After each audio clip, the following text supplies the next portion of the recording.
si Martin. Oo, babantayin ko naman naman. Atras ko po ng konti. Sige, ma'am. From 10:30. Okay, magandang gabi po. Tatlong bagay lamang po yung sasabihin ko. Unang-una po ay kinukumpirma po natin na hawak na po natin si Pastor Kibuloy, si Jacqueline Roy, si Ingrid Canada, si Crescente Canada at si Silva Semanes po.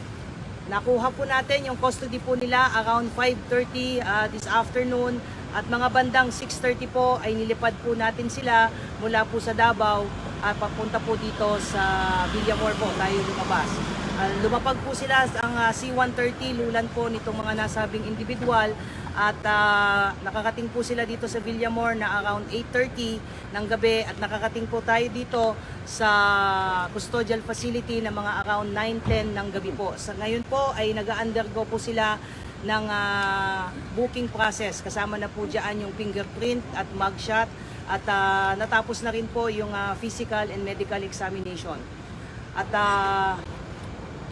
nangyari po itong pangyayari po na ito dahil kanina pong mga bandang 1:30 po ng hapon ay nagkaroon po ng negosasyon para po sa mapayapa po nilang pagsuko dahil binigyan po natin sila ng ultimatum nang within 24 hours po ay kailangan po nilang sumuko at nagkaroon po ng negotiation. So ito po ay joint efforts po ng PNP and AFP. Ma'am, sa loob po ba ng sila sa loob ng Kingdom of Jesus Christ sumuko? O doon po mismo sumuko? Yes po. Apo. Sa loob po ng KOJC compound po natin sila nakuha. Apo. Ma'am, dito sa loob ng PNP Custodial Center, magkakasama po sila sa isang kwarto? Paano po mangyayari? Wala pa po tayong detalye po dyan. Maraming salamat po, yun lamang po. May mga susunod na mangyayari po? Ongoing po yung processing po ngayon dahil 5 katao po yan. Sabay-sabay po silang binubuking po ngayon at na-inspect na rin po sila at nasa maayos naman po silang kondisyon. Although some of them based po doon sa medical examination po, medyo mataas po yung BP. But other than that, okay naman po sila at tuloy-tuloy po yung processing po ngayon. Ma'am, which case po sila na binuking po kanina? Lahat po ng kaso at dyan din po nangyari pagdating po nila dito sa custodial ay isinerve po yung warrant of arrest po sa kanila. Kung matatandaan niyo po, 3 kaso po ito. Yung kay Pastor Kibuloy po, yung child abuse po, yung sexual abuse at yung pong qualified trafficking. So binasahan po sila ng mga kaso po nila at nakaharap po ang kanilang abogado po. At pagkatapos po noon ay binasahan din po sila ng kanilang mga Miranda rights at mga kakapatan po. At pagkatapos po noon ay tuloy-tuloy na po yung ginawang proseso. Ongoing po yung proseso po.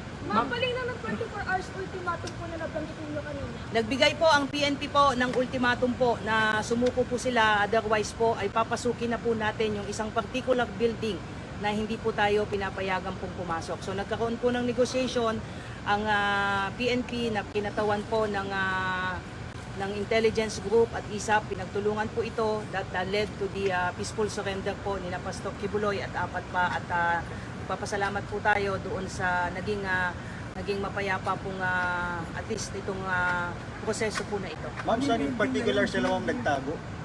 I don't have at liberty to reveal that. Ang importante po sa ngayon ay nasa kustodiya po ng PNP po ito at ang mangyayari po niyan ay bukas po inaasahan po natin na i-return po yung mga warrants of arrest doon po sa mga issuing courts. Particularly dyan po sa Quezon City kung saan nailipat na po yung mga kasong na isang pa po natin sa Davao at doon naman po sa RTC 159 po. Ma'am, yung Pero hindi po underground ma'am? Wala pong underground? I don't have any information on that po. Ma'am, Sa yung- importante po ay nasa atin na po yung mga pinaghahanap po. Ma'am, same lang ba yung room na can you give us kung merong aircon, merong ano po paano? Wala pa po, hindi ko pa po nakikita kung saan po silang kwarto po mandidinig, but meron na pong plano dahil nga kanina nga po habang ongoing po yung negotiation ay pinagplanuhan na rin po kung saan po silang mga selda po mapupunta. But magbibigay po kami ng additional details as we go. Pero definitely Anong ma'am, plano? magkakahiwalay sila. Ano po yung plano ma'am? Ano po yung plano? Ano po yung nakasaad sa plano ma'am? Well, as to the operational details and planning, antayin na lang po natin na papatapusin lang po na natin yung proseso po. What's important is we just would like to confirm po na nasa custody na po ng PNP sila Pastor Kibuloy at iba pa. Maraming salamat po.